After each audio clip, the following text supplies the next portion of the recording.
Okey, sekarang kita masukkan butter. Lepas tu kita cairkan. Okey, satu butter 250 gram untuk 2 paket biskut Mary. Okey, biskut Mary yang standard size tu. Okey, now saya nak buat kek batik tiramisu. Okey. Okey, kalau nampak ada bekas-bekas coklat tu, okey, sebelum tu sebenarnya saya buat kek batik Oreo. Jadi coklat dia is the base sama. Jadi kita tak nak membasi coklat tu sebab is very delicious.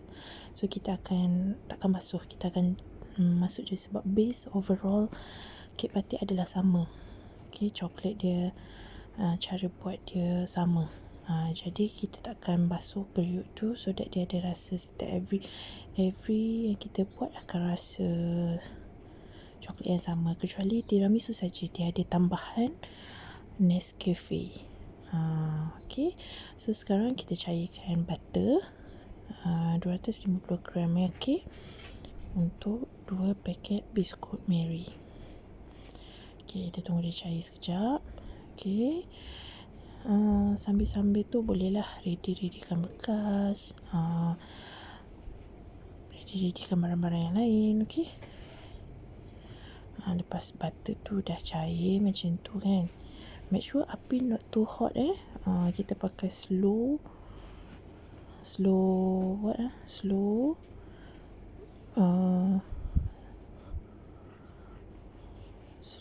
punya api lah. Not too high, not too low, macam medium gitulah. Okay, nampak tak saya masukkan serbuk Nescafe, satu paket yang macam 3 in 1 tu kan. Kalau tak pakai 3 in 1, pakai Nescafe paket, letak dalam satu sudu kecil. Sebab kita tak nak dia over daripada rasa dia. Okay, kalau pakai 3 in 1, just letak satu paket untuk 2 pack biskut Mary. Okay, 2 pack biskut Mary ni boleh dapat dalam 8 bekas 550ml premium. Okay, now saya masukkan susu tadi, susu pekat manis 3 sudu. Okay, sebab saya tak suka dia terlalu manis, sebab selalu ada orang letak setengah ataupun 3/4 daripada susu kan, tapi saya cuma letak 3 sudu sahaja sebab kita akan extract rasa manis pada Milo, nanti ada coklat dia. So saya tak nak terlalu manis, jadi 3 sudu susu pekat manis. Bila dah larut, dah sebati, kita masukkan Milo kita pakai sukatan yang sama yang bekas yang biasa kita sukat tu. Kita pakai yang medium. So untuk 2 pack biskut Mary, kita pakai 3 bekas Milo. Lepas tu susu full cream sama. Kalau kita pakai bekas yang sama, 3 sudu, dan susu pun 3 sudu. Macam tu. 3 bekas. Bukan pakai sudu makan tu tau, sebab kalau tu terlalu sikit. Jadi saya suka kek batik ni moist, jadi susunya saya akan lebihkan sikit. Kalau kata Milo 3 bekas, susu akan 3 bekas setengah saya letak macam tu, supaya dia lebih moist lah. Jadi tak terlalu muak nanti makan kek batik tu kering. Jadi saya punya kek batik akan moist. Ikut cara saya ni, insyaAllah menjadilah kek batik awak yang moist, simple dan senang. Okay, now saya letak serbuk koko. Okay, sebenarnya serbuk koko ni kalau kita dah lama tak pakai, kena tapis. Okay, tapi sebabkan hari ni saya masak daripada dapur mertua, jadi saya tak tahu tapis kat mana. Saya terus bubur je. Boleh juga sebenarnya tak tapis ke, tapis boleh. Tapi kalau if tapis, dia senang larut. Tapi kalau kita tak tapis, dia agak susah larut dan kita kena kacau lama sikit. So waktu ni saya akan tukar pakai hand whisk. Okay, nampak saya tukar pakai hand whisk. So saya akan senang sebatikan dia. Cuma kalau kita tapis, sebati ni lebih mudah. Macam tu. Okay, so sekarang kita kacau. Dan saya masukkan esen vanila sebanyak 1 sudu kecil. Okey, kebanyakan kek batik tak menggunakan esen vanila, tapi saya pakai, okey. Sebab esen vanila ni boleh extract bau, satu bau, okey. Bau dia akan lebih menusuk di kalbu. Kedua, rasa lemak-lemak manis daripada esen vanila tu. Jadi dia akan lebih sedap orang kata. Okey, ini cara saya lah masak buat kek kek batik ni. Jadi siapa yang pernah rasa kek batik saya, confirm repeat order.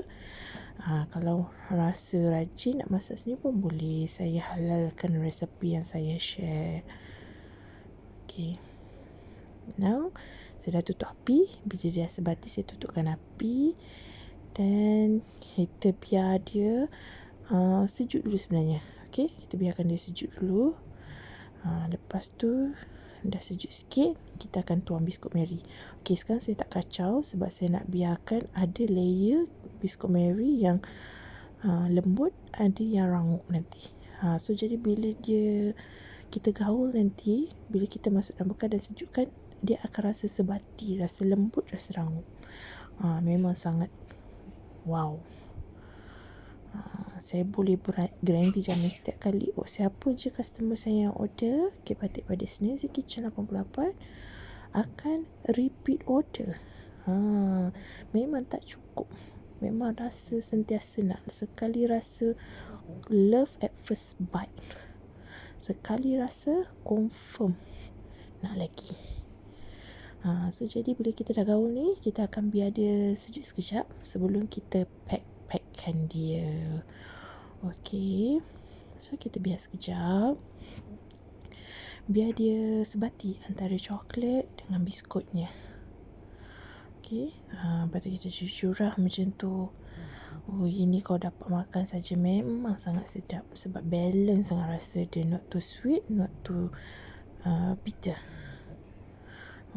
Lemak-lemak manis. Okay, so ni dah jadi. So sekarang I nak pindahkan kamera ke macam mana kita packagingkan dia. Okay, so saya dah readykan box saiz 550ml besar dia. Okay, so kita membuat kuali datang dan kita akan isi lah satu persatu. So now yang order ni adalah standard. So if standard dia tak ada layer cheese, hanya kek batik dengan topping. Setiap kek batik standard ke premium ke eksklusif ada topping. Jadi yang standard topping yang order hari ni Oreo dan tiramisu. So today kita tadi sebenarnya saya dah buat Oreo dah. So sekarang adalah tiramisu. So kita masukkan dalam paket-paket macam tu. Nampak tak? Lepas tu saya akan sekatakan. Sekatakan macam tu. Tak apa yang lemui-lemui tu yang kat tepi sepah-sepah tu is okay. Nanti lepas kita dah penuh, nanti kita akan lap. Tapi sebab ini kek batik standard, so nanti akan ditoppingkan dengan coklat masak tu kan, coklat ganache tu. Jadi it's not necessary untuk very clean. Kau tengok kek batik yang dibuat ni sangat kata apa, penuh lah. Sebab nanti kita akan tambah layer coklat ganache dan buat topping. Macam tu. So sekarang kita akan penuhkan segala pack. Penuhkan macam tu. Cukup lah kita letak dalam semua pack. Saya dapat dalam 2 pack biskut Mary, dapat saiz standard 4 box 550ml. Tapi kalau yang ada cheese, cukup dengan 1 biskut Mary sahaja untuk 4 box. Okay, macam tu kita penuh-penuhkan. Lepas tu kita akan lap dan bersih kemaskan lah. Lepas tu kita akan biarkan dia sejuk semalaman. Sepatutnya bila dia sejuk tu, if peti ais kita cukup sejuk, kita boleh je cairkan coklat dan terus buat. Tapi macam saya lebih prefer biar semalaman, which is that dia betul-betul set sejuk dia. So if dia set betul sejuk dia, bila letak coklat nanti sangat mudah lah. Dia takkan, orang kata apa, bubble-bubble macam tu. So dia akan semua cantik je atas dia.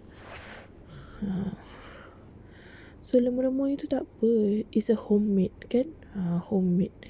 Dia homemade mestilah kita manusia sendiri yang buat kan. Mesti ada sepah-sepah sikit, bukan kilang.